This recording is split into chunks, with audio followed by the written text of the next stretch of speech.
Olá, seja muito bem-vindo a mais um O Varejista. Eu sou Rodrigo Maia e sempre a gente fala aqui sobre varejo, consumo, distribuição, hospitalidade, ambiente de negócios, empreendedorismo, novas ideias para que você fique muito bem informado sobre o mercado como um todo, mas acima de tudo, que você consiga entender novas ideias de negócios, ideias para que você já tenha algum negócio, você consiga prosperar, ou se você é executivo, qual tipo de postura você precisa ter para se entender melhor dentro da empresa e progredir, mas como eu falo sempre, uma informação que gera valor, que é aqui o nosso slogan da própria BMC. E para isso, para a gente conversar um pouquinho sobre todas essas nuances, isso mesmo, eu trouxe um convidado para a gente falar sobre todas essas nuances, que é o Cadu Lopes, que é CEO da Fluency Skills, que é um braço da Fluency Academy, que também é fundador do Doctoralia, que muita gente com certeza conhece. Então, para a gente começar, primeiro de tudo, Cadu, muito obrigado pela sua presença aqui no Varejista. Tenho certeza que hoje vai ser um programa especial com muita troca aqui sobre todos esses pontos que eu citei. Maravilha, obrigado pelo convite, Rodrigo. É um prazer estar aqui. Vamos aproveitar ao máximo.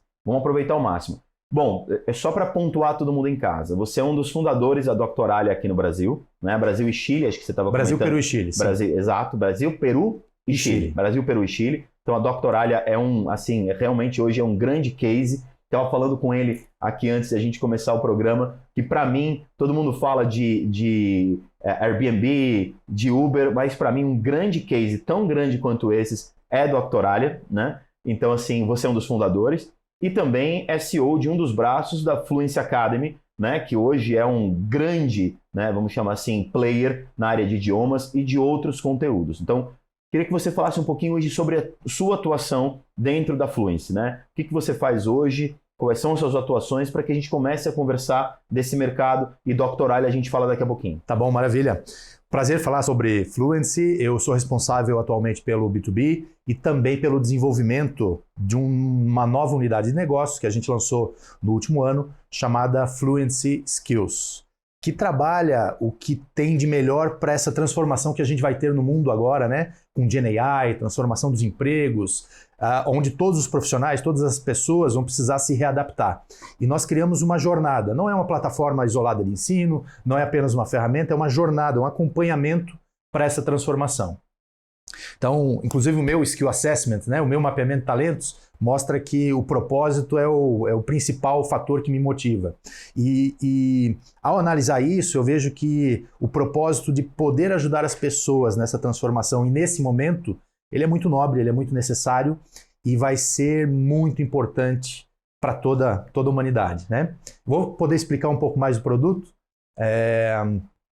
Então ele é dividido em 5 etapas. Ele começa com um Skill Assessment, um mapeamento de talentos, de uma parceria que a gente fez com uma empresa da França, com tecnologia de ponta, com GenAI aplicada, com fundamento psicológico, né, das melhores teorias que existem, é validado por Harvard, MIT, Stanford, Sociedade Americana de Psicologia. E aí, com esse primeiro passo, esse indivíduo ele tem uma leitura completa do seu painel de controle, das suas motivações, das suas capacidades, dos seus defeitos, dos seus pontos de melhoria. Esse é o pontapé inicial. E esse é o pontapé. Vamos ficar nesse ponto número 1, porque aí eu quero fazer algumas perguntas para você relacionadas a comportamento, e aí a gente já volta nesses pontos todos, até para que o pessoal em casa possa entender isso. Eu sempre gosto de pontuar, Cadu, como um modelo de negócio. Eu trago empresários aqui que às vezes falam, mas a gente pode falar da empresa? Pode.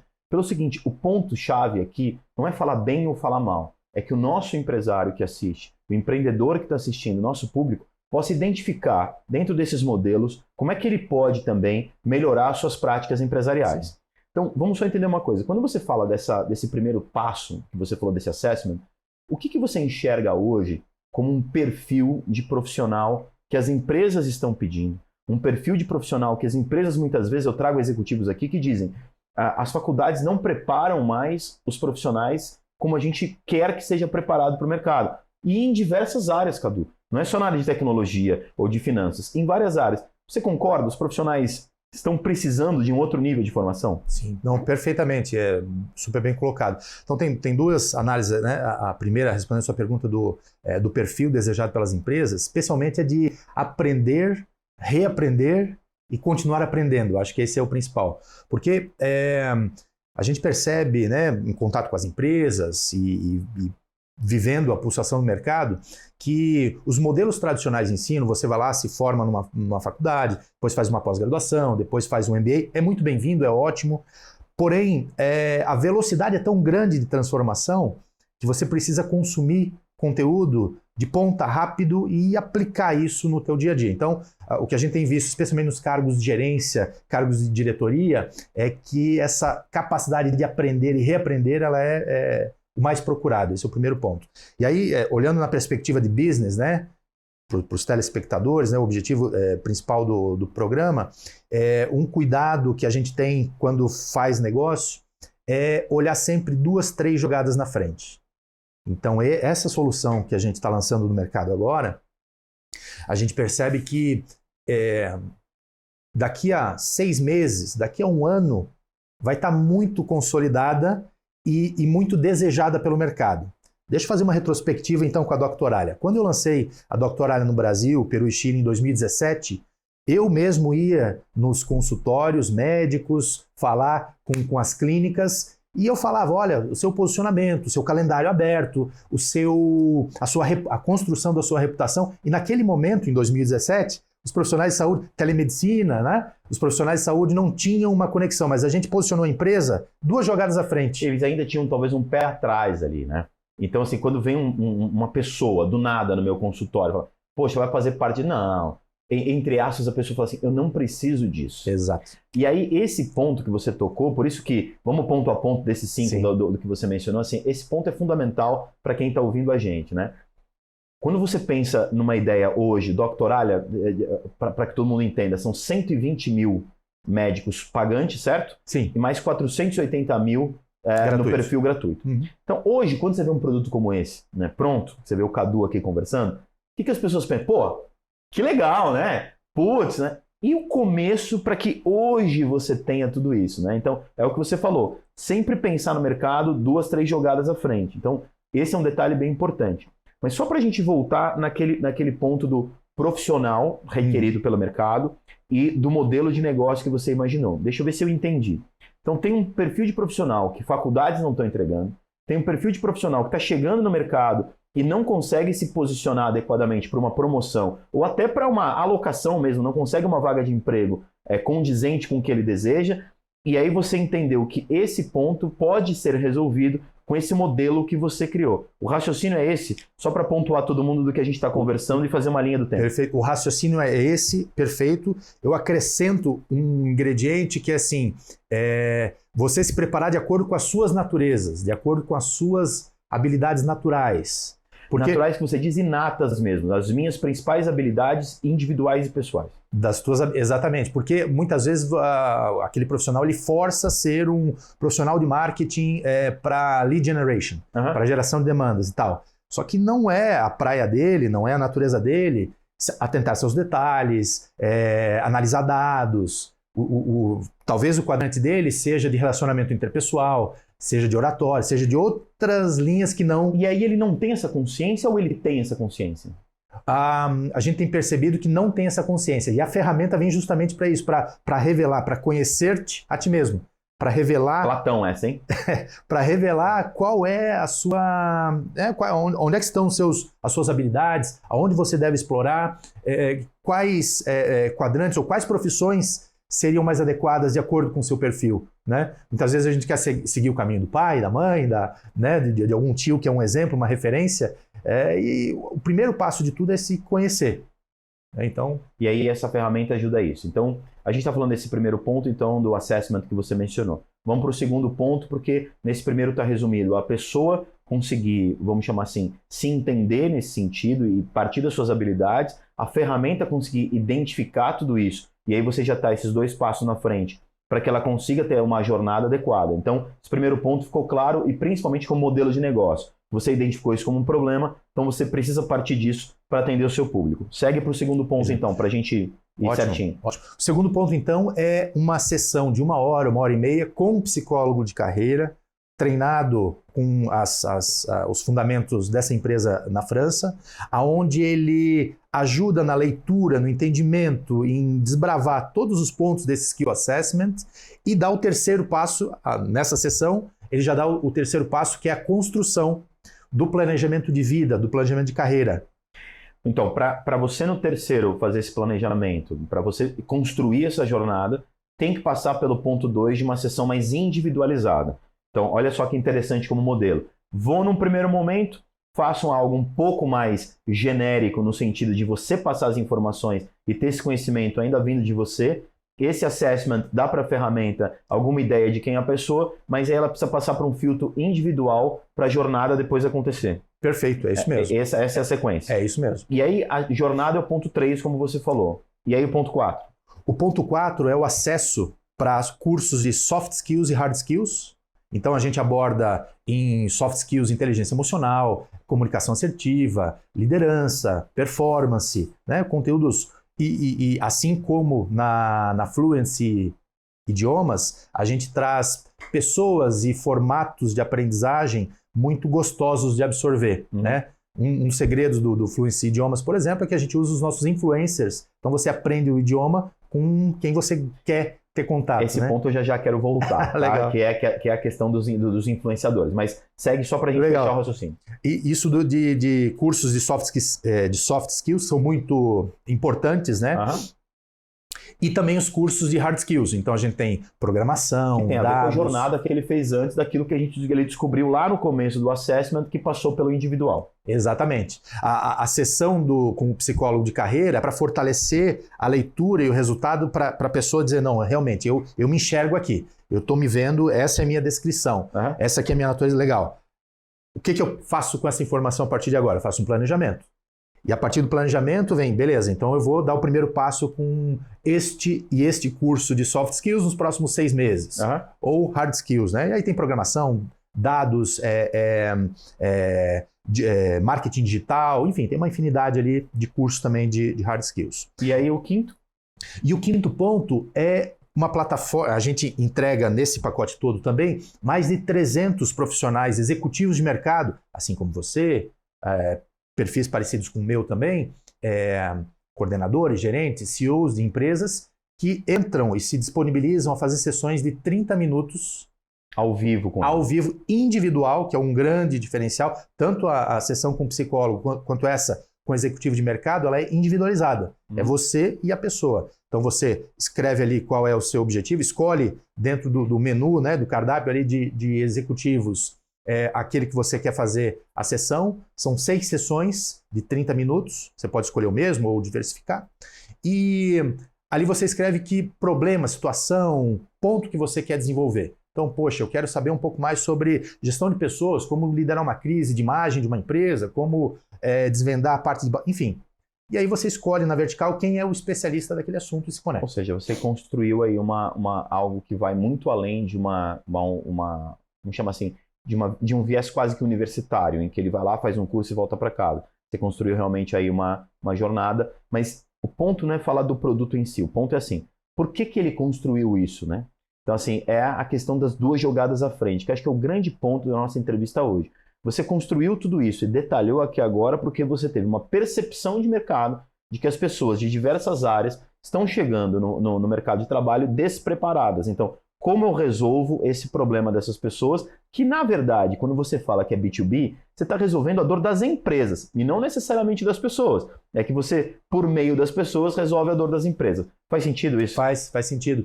Eu acrescentaria uma outra análise que eu aprendi no negócio da Doctoralha, que foi o seguinte, em 2017, batendo nos consultórios, falando com os profissionais de saúde e tendo a leitura de muitos deles naquele momento de dizer, não, eu não preciso disso.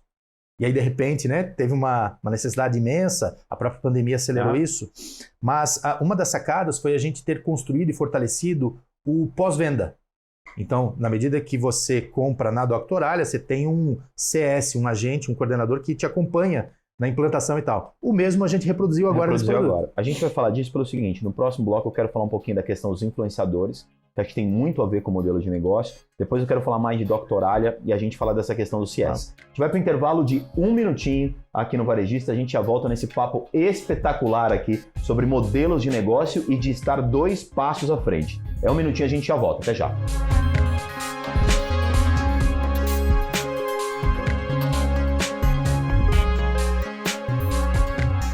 Voltamos para a conversa aqui com o Cadu Lopes e a gente estava falando desse modelo de negócio, de estar 2 passos à frente. E na hora que você foi falando um pouquinho do modelo de negócio, como eu falei, para a gente informar bem o nosso público, você mencionou a questão dos influenciadores, que é uma característica da Fluency como um todo, independente da parte de idiomas, ou Academy, ou essa questão dos skills. Existe um modelo, pelo que eu entendo, e é por isso que eu estou te perguntando, de que o grande lance de mídia da Fluency está muito mais centrado nos influenciadores do que em outras práticas. É esse o caminho ou é só uma percepção equivocada da minha parte? Não, é esse o caminho sim. A Fluency é uma edtech, então ela usa muita tecnologia e para fazer o canal de distribuição, de comunicação, é através dos influencers sim. E por quê? Acho que a grande pergunta é por quê e como vocês fazem isso e que resultado isso gera? Por que eu faço essa pergunta? Muitos empresários que já sentaram aí nessa cadeira, quando a gente fala sobre marketing digital, pensa em impulsionamento, em fazer marca, em colocar Google Ads, e busca, e SEO, e contrata, e acabam me dizendo que percebem que gastam muito dinheiro, mas não veem determinado retorno, ou um retorno muito alongado, que acaba, por vezes, destruindo um pouco a previsibilidade. Eles não estão dizendo que é bom, médio, ruim, mas eles dizem muitas vezes que não conseguem. E aí vem a pergunta para você, tem receio muitas vezes de entrar no mundo dos influenciadores porque não sabem onde isso pode dar. Então minha pergunta para você é bem objetiva. Por que os influenciadores? Como vocês chegaram nos influenciadores? E quais resultados vocês têm dentro dessa estratégia? Respondendo então, por quê? O Ravi Carneiro e o Finn, né, que fundaram a Fluency Academy Idiomas, eu pude participar, né, em 2017 desse lançamento também, ele, especialmente o Ravi, ele percebeu que os modelos tradicionais de ensino eram muito chatos. E as pessoas estavam ali meio que obrigadas. E aí ele percebeu uma grande oportunidade de tornar isso gostoso, prazeroso e aumentar o engajamento do aluno. Por consequência, aumenta a entrega. Eles realmente aprendem o outro idioma e, por consequência, divulgam e recomendam para outras pessoas e isso vai aumentando. Então, o porquê foi para tornar as aulas mais prazerosas. Como aconteceu isso? O próprio Ravi se tornou um influencer. Ele não era antes dessa fundação? Não, ele era um professor de inglês, de várias escolas. Quando eu era diretor da TIM, ele me atendia lá como professor também de inglês. E as aulas eram super agradáveis. Ele tinha a metodologia de Oxford, seguia algumas outras, né, Cambridge e tal. Mas ele tornava isso prazeroso para as pessoas. E ele sacou que tinha um dom ali, uma grande oportunidade. Então ele foi o primeiro influencer. Né? Então, e aí ele entendeu que, como influencer, ele tinha um engajamento mais interessante. Ao mesmo tempo, ele mesmo como influencer, não só pelo engajamento interessante na metodologia, mas pela tangibilização das pessoas que o seguiam, ele também gerava ainda mais público para ele e, obviamente, mais possibilidade de venda de conversão. Exato. E acho que a terceira pergunta é como acertar. Resultado. Para ter resultado, você precisa primeiro, não é apostar ou chamar qualquer influenciador, você precisa saber se tem sintonia com a marca, se tem fit com o teu público e cuidar muito bem da narrativa, cuidar muito bem da forma que você coloca. Então, acho que nesse sentido, a Fluency foi muito bem sucedida ao longo dos anos, né? Porque iniciou em 2017, hoje é a maior escola de idiomas da América Latina, digital, opera em diversos países, tem mais de 400 funcionários e uma trajetória bacana aí de sucesso. Ou seja, a decisão por focar nos influenciadores e não apenas o Ravi, como você falou, a outros influenciadores que são parceiros da Fluency, realmente foi uma decisão acertada, né? Vocês pretendem seguir essa linha com esses outros produtos que vocês têm? Como é que vocês veem hoje o mercado? E, aliás, como é que você vê hoje esse mercado de influenciadores, marketing digital e mídias tradicionais? Eu vejo, e por favor, eu vejo pouco fluência em mídias tradicionais. Pode ser que não sejam as mídias que eu consuma. Por isso que eu estou perguntando como é que você vê essa tríade aí, influenciadores, marketing digital e mídias tradicionais. Eu vejo como um processo em construção, né? Então, começa, se você olhar 3, 4 anos para trás, começa a dar certo uma linha, vai todo mundo para aquele lado. E aí para de dar resultado, inventa-se uma nova vertente, né, na linha de influenciadores ou do marketing digital, e aí vai todo mundo, saem alguns na frente, começa a dar resultado, depois reinventa. Então, ou seja, é um processo de reconstrução, analisando aí essa evolução dos influencers e das mídias digitais. Mas é o novo formato de consumo, né? Se você andar na rua ou qualquer ambiente e olhar as pessoas, elas estão ali conectadas, né? O brasileiro é super, hiper conectado. É diferente de outros países. Então, o Brasil, se eu não me engano, é o segundo que mais tempo fica conectado nas redes sociais. Então, sim, é um grande filão, é uma grande oportunidade. O que precisa é um cuidado, novamente, no conteúdo, na narrativa, no que você entrega, né? Para não descambar, não sair para o lado equivocado. Com relação às mídias tradicionais, eu entendo que elas são utilizadas muito fortemente como suporte para dar mais consistência. Falo pela Doctoralia também, né, por essa experiência, onde, obviamente, é um produto digital, tem muito peso no digital, então 80% dos investimentos eram no digital, mas também tem algumas iniciativas no offline, né, nas mídias tradicionais, para sustentar a marca, tem outros tipos de alcance que você consegue chegar. Então você divide hoje mídia tradicional em sustentação de marca, marketing digital para que você faça rodar e os influenciadores como uma maneira de você ter mais engajamento de um público mais orgânico. Talvez mais validação. Essa validação que você entende. Quando você pensa em Influence Academy e quando você pensa em Influence Skills e nessas jornadas todas, você pensa só no digital, eu estou dizendo só no sentido quantitativo, por favor, ou vocês pensam em unidades físicas da Fluency de alguma forma? Até o momento é digital. Até o momento é digital.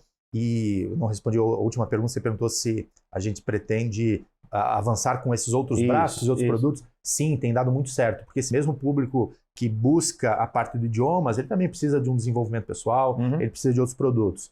A gente lançou recentemente algumas parcerias super interessantes, né, com a Nath Arcuri, com o Bipop e tudo mais, né? Tem o nosso histórico que é muito bacana, né? Então, assim, a gente já tem esse contato com o público e consegue entregar produtos de altíssima qualidade. Tá. Mas o que eu estava dizendo para você, loja física, né? Loja que eu digo é uma estrutura física, não faz parte de vocês desse plano. Agora no curto prazo não. Agora no curto prazo não. Se a gente pensar na questão dos idiomas, vou trazer um pouquinho isso, né? O brasileiro realmente precisa de idioma. Sabe por que eu estou dizendo isso? Porque se a gente pega o mundo digital, a quantidade de escolas de inglês é um absurdo, assim. E se a gente pega um passado recente, década de 80, 90, anos 2000, as escolas de inglês proliferaram em lojas físicas, né, em estruturas, em unidades, melhor dizendo, unidades físicas, assim, absurdamente. Várias marcas, sem problema citar aqui, tanto as que ainda existem como que não existiam, CCAA, CNA, IASEG, WhatsApp, Cultura Inglesa, Berlitz, e por aí vai, com diferentes públicos. E sempre foi uma coisa muito pujante, né? E aí, de repente, com o advento da internet, o inglês se tornou, o acesso à aula de inglês se tornou quase que gratuito. Você entra no YouTube e você tem milhares de aulas gratuitas lá. Como é que prospera num segmento em que você tem aulas gratuitas espalhadas por todo mundo por meio do YouTube e em outras plataformas, obviamente? Prospera com qualidade. Essa é a palavra. Com a entrega de qualidade. Porque pode ter milhões de aulas gratuitas, mas uma aula com a Paula Gabriela, com o Gavin, você vai sentir uma qualidade diferente. E o público tem essa noção? Percebe. Percebe porque, na medida que vai consumindo, e aí tem o contato com uma aula realmente de qualidade, porque uma coisa é certa, né? Ninguém quer perder tempo. Então, seja para ir numa unidade física, pegar trânsito, estacionar, se preparar antes, tomar banho, trocar de roupa, blá, blá, blá, não se quer perder esse tempo. Esse é um primeiro fato. E o segundo é que, se você está estudando, que seja com os melhores, que seja para você aprender de fato no menor tempo possível. Porque, pensa comigo, quantas pessoas que você conhece que fizeram 5 anos, 10 anos de escolas tradicionais e na hora de falar travam, não conseguem falar o inglês? São muitas. Você abriu a pergunta falando do Brasil, né, a necessidade. O Brasil é o país que está isolado no idioma, tem muita necessidade, porque o português é pouco falado, né, representativamente, percentualmente no mundo, e os brasileiros, um baixo percentual que domina o idioma e fala com fluência. E é super importante. E aí, a sua percepção de precificação nesse sentido, né? Porque eu entendi, entrega qualidade. E aí, quando a gente tem muitos empresários, como eu falei, sentados aí, essa questão da percepção de preço, ela é importante. Porque, veja, Se eu tenho um curso de qualidade, vamos colocar numa escala de 0 a 10, por favor, aqui, gente, é apenas um exemplo, tá? Você pega cursos gratuitos espalhados aí pelo YouTube, deve ter coisa boa, deve ter coisa ruim. Só quero dizer o seguinte, de uma qualidade de 0 a 10, uma qualidade 2, vamos colocar assim. Cursos mais baratos, vamos colocar, bem acessíveis aí, de uma qualidade, vamos colocar assim, de 3 a 6, 7. E daí para cima, cursos com mais qualidade, alguns cursos um pouco mais caros. Qual que é a sua percepção de quantas pessoas estão dispostas realmente a pagar? Porque aí os empresários têm medo de cobrar mais, achando que vão perder cliente precificando um pouco mais alto. Qual que é a sua visão como empresário a respeito? A minha visão como empresário é que você tem mercados para todos os tickets, né? Uhum. E você tem, obviamente, como evidenciar o quanto essa pessoa vai ganhar ao dominar um outro idioma. Porque isso significa liberdade, significa autoestima, significa possibilidade de emprego, uma colocação melhor, significa um investimento que você vai retirar ou vai retornar para você em alguns meses ou alguns anos, né? Retorna esse investimento. Então, e obviamente você tem que fazer todos os estudos de price points, você tem que estudar bem o teu público, saber o product market fit, né? Estudar uma cadeia ali de upsell, downsell. Você tem várias estratégias, né? Os teus períodos promocionais. Então, o conjunto dessa obra que vai te dar o teu... Mas para finalizar esse tema, você percebe que se a pessoa enxerga valor no que ela está recebendo, ela não é um problema pagar por isso. Exato. Acho que esse é o ponto e que às vezes alguns empresários têm receio. A gente vai rapidinho para mais um intervalo, porque agora eu quero falar do modelo Doctoralha. Tá bom? Você falou que é um dos fundadores aqui, Brasil, Chile, Peru, e que você começou indo às clínicas, aos profissionais e falando, opa, vamos fazer parte dessa plataforma, e hoje Doctoralha é extremamente conhecido não só no Brasil como no mundo. A gente volta em um minutinho para falar desse modelo de negócio para você. Até já.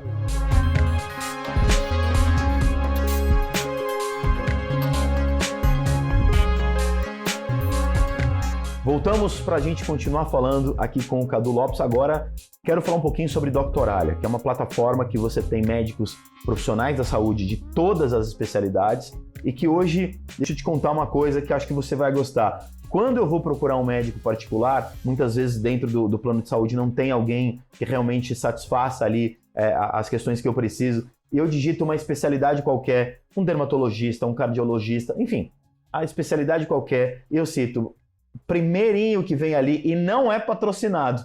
É orgânico. Doctoralha. Então, assim, como é que você conseguiu um troço desse?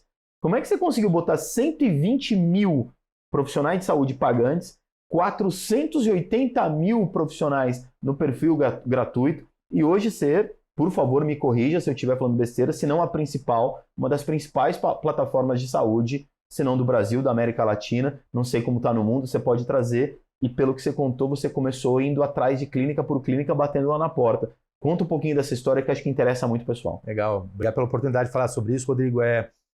Sim, é a maior plataforma do Brasil, a maior da América Latina e a maior plataforma de saúde do mundo. Então, a gente se orgulha muito disso. E como que a gente conseguiu isso?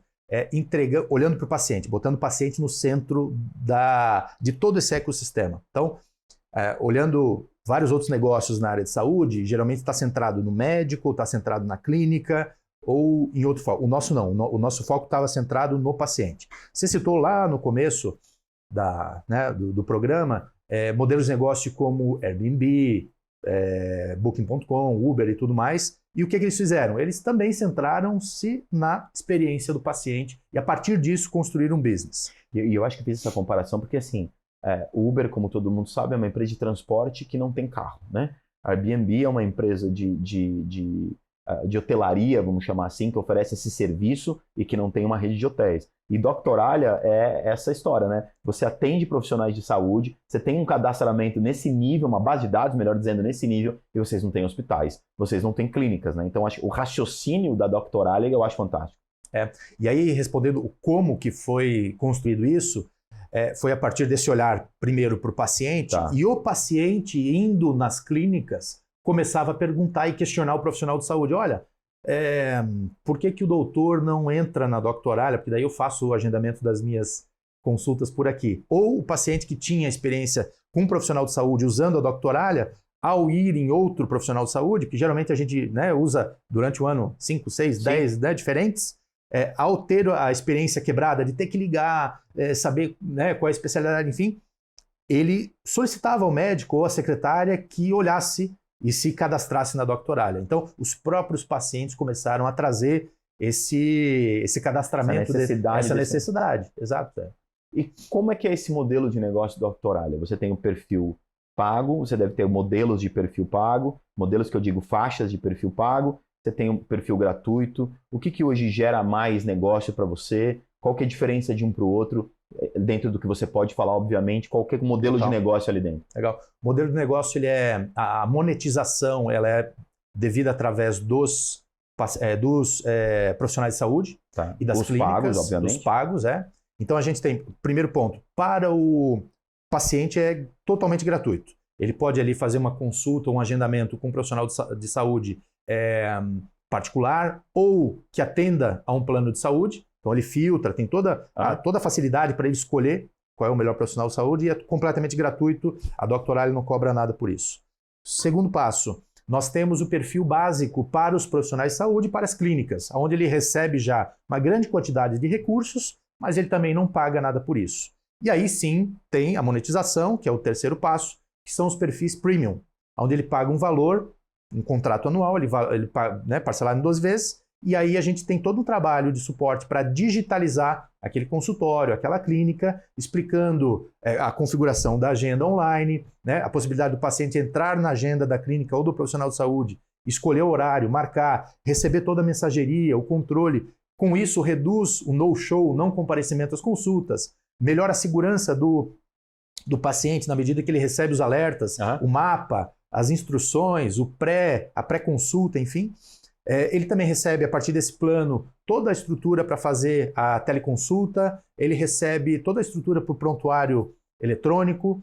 Ali também tem a parte de GenAI, né, de inteligência artificial, que é o NOA, onde você, durante o profissional de saúde, durante a consulta, no bate-papo, essa inteligência ela resume, né, essa consulta nos termos e na estruturação adequada ali para o profissional de saúde. E aí tem uma esteira de outros produtos de upsell, que cuida de redes sociais, que cuida de vários outros ângulos. O modelo de negócio é muito interessante. É bem interessante. Né? É bem interessante. E eu quero aproveitar esses minutos finais da nossa entrevista para falar um pouquinho do Cadu empresário.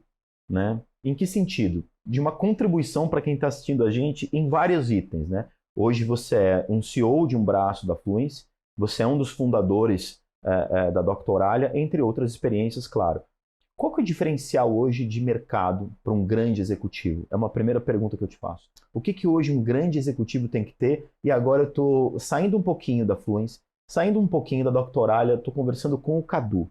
O que hoje, na sua percepção, um grande executivo tem que ter?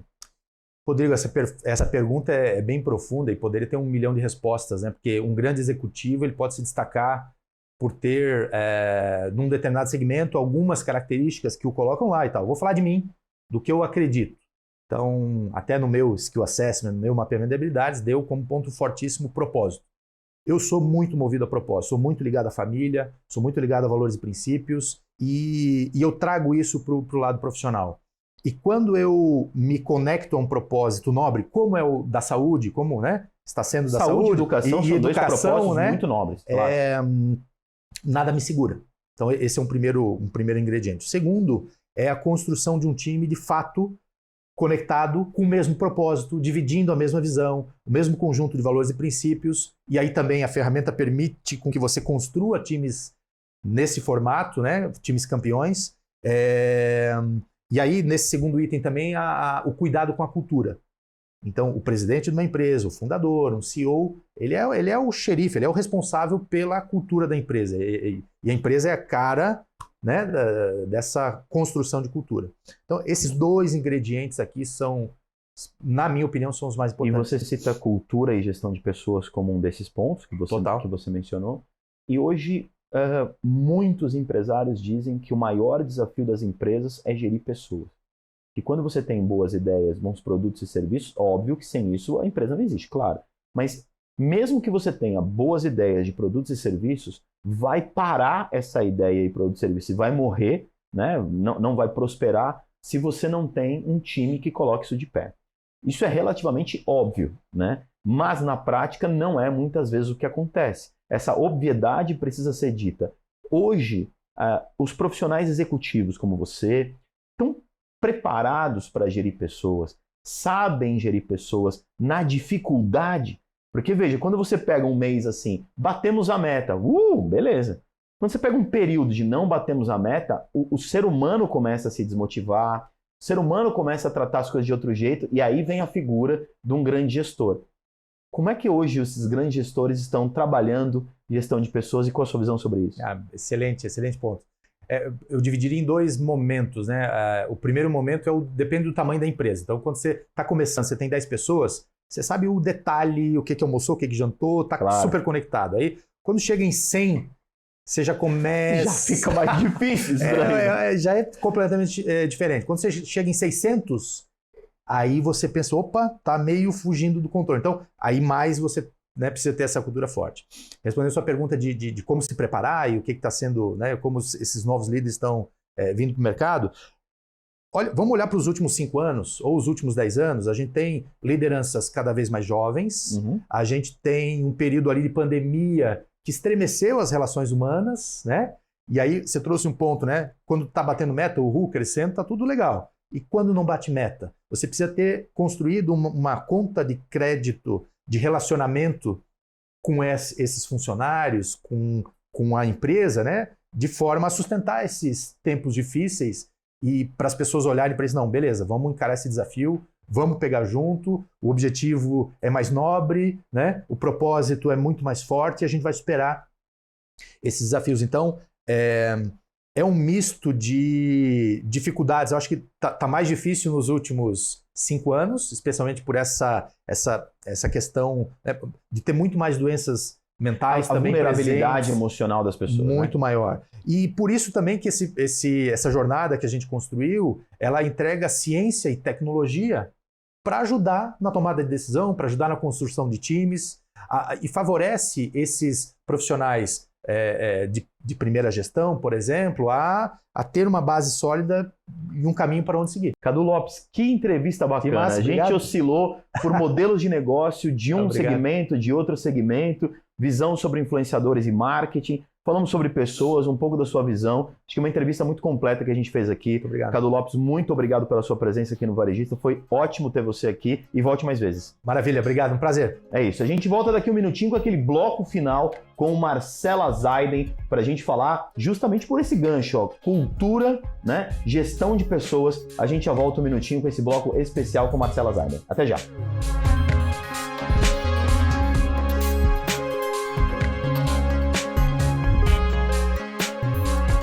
Muito obrigada, Rodrigo. Estou muito feliz de estar aqui mais uma vez nesse espaço que a gente fala sobre pessoas, cultura, liderança. E hoje, para variar, eu tenho uma convidada especialista. Assim, vamos combinar que normalmente eu só trago para cá pessoas que são referência e mais do que isso, que elas ocupam uma cadeira de destaque. E hoje eu tô com a Flávia Montes, uma querida, ela que é fundadora da Brand You Up e mais do que isso, ela vai falar pra gente sobre a importância de você cuidar do seu posicionamento, da sua imagem. Você que é empreendedor, mas vale para qualquer um. Não é não, Flavinha? Com certeza, vai pra qualquer um. Conta um pouquinho de você, conta um pouquinho da Brand You Up. Hoje você é fundadora, não é CEO. Compartilha sua história. Não sou mais CEO, porque eu acredito que quando a gente é empreendedor, né? E a gente é muito bom em algo, é especialista em algo, a gente tem que focar no que a gente é bom, no que a gente é ótimo e ficar cada vez melhor. Óbvio. Então, eu errei em tentar ser CEO da minha empresa por muito tempo. Fui estudar gestão, e assim nos conhecemos no G4. Acho importante a gente saber para mandar fazer, para acompanhar, né? Para estar na mesma página. Mas hoje eu tenho um CEO cuidando da minha empresa, uma head de operação. Então, eu sou uma especialista na minha empresa e cliente da minha empresa também. Maravilhoso. Acho que aqui tem uma visão que é diferenciada. A maioria dos empreendedores, a gente sabe disso, eles têm um apego e um amor pela cadeira de CEO. Óbvio que é importante que você, dono da sua empresa, ela Sim. Se posicione estrategicamente. Sim. Mas esse autoconhecimento de dizer, eu não sou bom nisso, eu prefiro que outra pessoa ocupe, é diferenciado. Não, eu até me tornei boa, mas é algo que é um esforço. O branding, pra mim, tá na minha veia, né? Então, é o que eu amo fazer. Não dá pra fazer tudo. Então, antes de vir pra Brand Up, eu fui headhunter de C-Levels na América Latina. Bacana. E também fui comercial da agência do Rafa Velar, né? Que era Velar Media, virou Adventures, aí foi mudando, enfim. Hoje eles são brand lovers, né? Eu conheço, Maravilhosos, referência, muito referência, bom. sim. Muito bom. Então, as pessoas que eram meus pares ali, o meu diretor de operação, ele veio ser diretor de operação na Brand Up, tá há muitos anos comigo, e ele está CEO na minha empresa. Meu líder de branding, que era do Rafa também, veio, e ele é meu líder de branding. Então, a Karina, o Ciro, o Vini, enfim, todo mundo do meu time. Veio com você. Todo mundo Você não. carregou? Não, eu não carreguei. Eles pediram para vir. Eu quero deixar claro que eu não roubei ninguém. Tá tudo bem. A gente não vai te Não, o incriminar. Rafa é maravilhoso. Ele passa cliente, sabe? O Rafa, ele tem sido cada vez mais referência nesse assunto. Sim, ele é um absurdo. Já ouvi alguns podcasts Ele dele. é Inclusive, fenômeno. Vamos trazer o Rafa aqui pra bater um papo com a gente. Vamos. Fazer um nós três, que vai ser muito legal contar essa história. Nossa, que saudade. Mas então... acho que é legal você aproveitar esse gancho do Rafa e contar um pouquinho pra gente sobre branding, Tá, né? O que vamos lá. você hoje faz exatamente Sim. e qual a importância do que você faz para as pessoas entenderem. Sim. Trabalhei com marketing a vida toda, Petrobras, eu fui assessora de imprensa também, né, da Agência Nacional de Petróleo, na época da FSB, que é uma grande assessoria de comunicação. E aí depois acabei virando headhunter de C-Levels na América Latina. Foi uma oportunidade única na Petra, uma Executive Search. Conheço também. Sim, eu fiquei lá há pouco tempo. Mas foi o tempo de eu ver que os executivos não sabiam se vender. Eu olhava o LinkedIn deles e pensava, ainda bem que alguém te indicou e por isso você tá aqui. Porque você não precisa de inimigo, meu caro. Você mesmo tá jogando contra você, contra a sua imagem. Como é que eu ia imaginar que você era tão bom? Maravilhosa. Sim, ainda bem que alguém te indicou e eu tô aqui. E que bom, né? Então, quando você trabalha a imagem da pessoa, daquele up, o headhunter, ele tem um preço, né, que ele pode botar naquela vaga. Se você vende aquela pessoa mais alta, a sua comissão é melhor. Estratégica, né? Eu fui muito bom. marqueteira ali, né? Você é marqueteira, você não foi.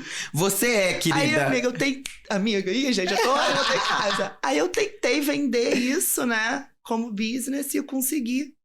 E aí, em 2018, eu decidi fundar a Brand Up, que é uma agência que faz posicionamento e trabalha também as redes sociais dos executivos, dos empresários, dos especialistas. Ora, a empresa paga para a cúpula e dá a cúpula para gente. Ora, é o empresário. Ora, é o executivo na pessoa física que contrata mesmo. Então, é isso. A gente posiciona pessoas. Nesse mundo em que tem muita gente boa, você não pode ter um posicionamento mediano, sabe? Porque branding é paixão, branding é emoção, é conexão. As pessoas têm que te amar. Elas têm que pensar que você é a melhor opção naquele segmento. Perfeito. Você é o top of mind dele, sabe? Perfeito. Então, é isso que eu trabalho, assim.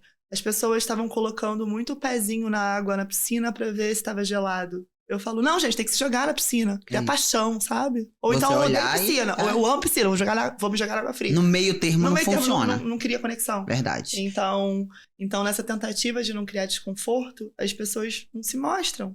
E aí não cria conexão. Verdade. Então, sim, você tem que ser muito bom na sua entrega, na sua área de atuação, assim como vários concorrentes são, né? Mas as pessoas têm que compreender a sua narrativa, a sua jornada, por que você é diferenciado, né? Isso não quer dizer que você seja melhor ou pior, quer dizer que você é diferente. E aí o seu público vai vir a você porque confia em você e prefere você.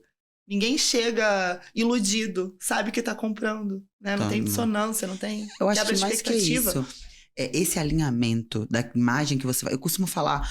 Tem uma frase que eu sempre uso, Flávia, e Tá. você vai me entender muito. Que é, a foto tem que casar com o filme. Claro. Eu acho que branding, ele tem muito a ver Sim, com isso. Sim. As pessoas, cada vez mais, elas querem ter uma foto, e aí você vai ver o filme, não funciona. Muito legal o seu Insta, pena que eu te conheço. Né?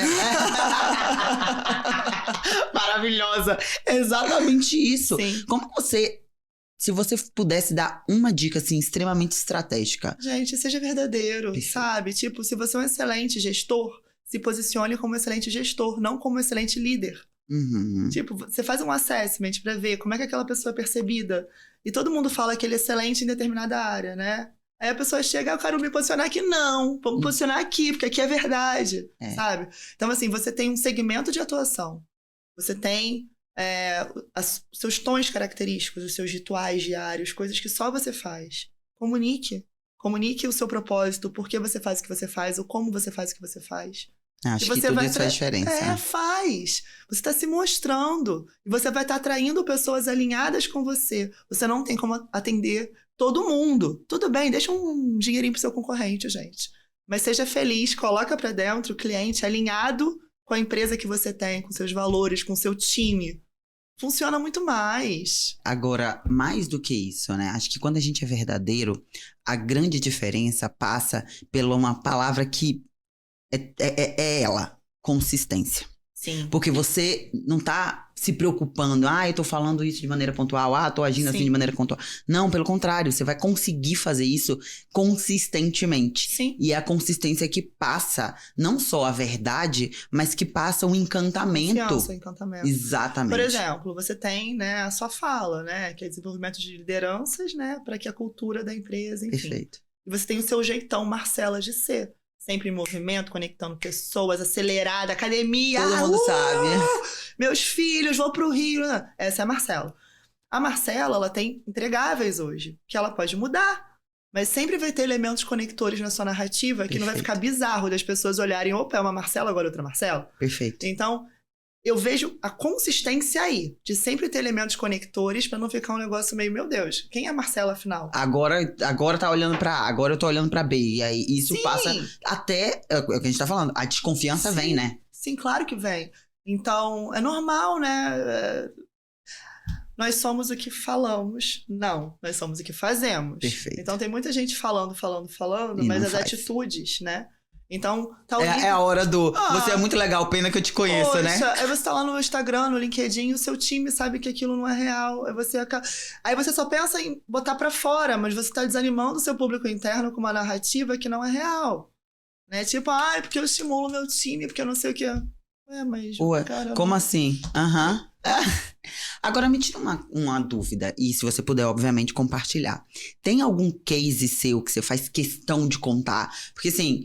É natural, porque eu te conheço, eu tô perto de você, a gente tá ali, você faz parte do CNP Hub, maravilha. Tá, mas qual o case que as pessoas elas podem olhar ali e entender, dizer, esse aqui é o trabalho da Flávia? Tem um case que eu prefiro não trazer o nome, porque eu tenho acordo de... Sem problema. Tá. É uma pessoa muito influente, muito, muito, muito influente, só que você entrava no Instagram, nas redes sociais dessa pessoa, e numa semana era amor pela família... Viagens em família, enaltecendo aquele, né? Os filhos, a esposa. Ih, é um homem, entreguei. A sorte que a gente tem alguns. E aí você olhava, curtiu, seguiu por aquilo. Aí na semana seguinte, a pessoa só se preocupava com o corpo, bodybuilder. Academia, não sei o quê, esporte. Aí, se eu me conectei com você por isso... Você vai deixar de se conectar. Você vai deixar de se conectar quando muda a narrativa ali. Aí na semana seguinte era workaholic, era só trabalho. Então assim, o ideal é que você entenda quais são os seus rituais, qual é o seu universo de marca pessoal e o seu território. E que tenha uma organização nisso, se possível diária ou semanal. Perfeito. Para quem entrar ali, entender o todo, não só parte. Perfeito. Então, foi um ajuste tão óbvio, tão rápido, foi só um plano. Eu já atendi, né, eu e a Brand Up, 700 clientes. Nossa, e 15 mil alunos incrível. na XP Educação de Que branding. legal. Tipo, a gente ensina, eu ensino e você faz. E no curso de formação de assessores do Primo Rico. Que legal. Eu não sei nem se tá usando ainda lá, porque eu vendi o curso pra lá, eu não sei se ainda tá. Mas, por exemplo, se eu quisesse eu nem fazer... sei se são 15 mil, pode ser 30, eu já perdi as contas. Já perdeu, já sei. foi. Agora, Flávia, me tira uma dúvida. Mas desculpa, Mar, Não. é só pontuar. A gente ensina a pessoa a fazer e faz o plano. Legal. Isso é muito rápido, um mesinho, às vezes até antes, a gente desenha aquela pessoa. E aí ela pode se distribuir ou no ambiente digital, no pessoal, numa reunião, num restaurante, num evento, numa palestra. Ela se entende como marca pessoal. Então, assim, se eu decidir que eu vou colocar que eu amo vinho, que eu amo café, eu vou focar sempre nisso, porque eu quero que as pessoas tenham lembrança. Me lembrem por isso. Associem por isso. Perfeito. Então, assim, essa caipirinha aqui eu não vou postar não, sabe? E Porque é sobre fazer escolhas, né? São escolhas. Marcas têm que... quem se define, né, se limita. Que bom, porque é compreendido. Se você não se limitar, você é uma bagunça. Aqui tem uma reflexão muito boa pra quem tá em casa, que é algo prático, direto e muito objetivo. Que é, se defina, mas isso não vai te limitar. Não. Que eu acho que é o pensamento, mas se eu só postar disso, vai ficar chato. Ponto é, você pode postar só daquele tema sobre várias reflexões diferentes, né? Vamos postar, por exemplo, lifestyle, a parte de lifestyle. Eu vou falar sobre academia. Maravilha, você pode falar sobre academia, sobre alta performance, sobre o quanto que isso é importante no seu dia a dia, a importância do treino, como que o treino ele conecta no seu dia. Várias versões diferentes. Puxa tudo pra lá. Eu tava no evento da CIMED agora no final de semana, porque eu atendo a Salter. Legal. Tem cliente que eu posso falar, né? Pode. Não, esse não tem DA. Não tem o NDA. Então, eu tava lá, aí assim, a Carmed, né? É uma marca do grupo. Fala assim, Carmed. É Carmed, Eu sou bem escrita. Aí tem a marca do João Adib, aí a CIMED, as outras marcas do grupo, né? Tem aquele Lavitan. Então, assim, se branding não fosse importante, marketing não fosse importante, as empresas não estavam investindo na institucional, do founder, do CEO e das marcas do ecossistema. E por que eu tô falando desse evento, né? Que a Salter, minha cliente, participa, né? Que é a TI, né? Que faz rodar a CIMED, merchan. Porque em todo lugar que eu vou, eu vejo branding e eu trago pra minha narrativa. Se eu vou numa feira comprar pastel, eu observo e dali gero conteúdo sobre branding. Então, você pode ter um território de fala. Isso não é chato, porque você sempre vai trazer pro seu assunto, entendeu? Maravilhoso. Flá, eu tenho certeza que tá todo mundo em casa com a cabeça fritando, pensando sobre branding. Mas, mais do que branding, acho que a gente tem um papo até tão interessante quanto, que é casar a cultura com branding. Então, já deixo aí o convite para você voltar aqui pra gente casar essas duas narrativas. Fechado? Fechado. Vamos falar sobre marca empregadora e a importância dos founders, C-levels e do time participarem dessa narrativa. Maravilhosa. Muito obrigada, Rô. Aí, ó, já deixei o convite. Rô, tá com você, hein? Obrigado, Marcela. Excelente entrevista, conteúdo riquíssimo pra gente falar de gestão de pessoas e cultura. Na próxima semana, ela volta com esse tema tão instigante pra gente ter aqui no Varejista. Tá bom? Eu sou Rodrigo Maia, CEO da Go Now One. Esse foi o Varejista e eu volto na próxima semana. Um grande abraço, BMC News, informação que gera valor. Até mais.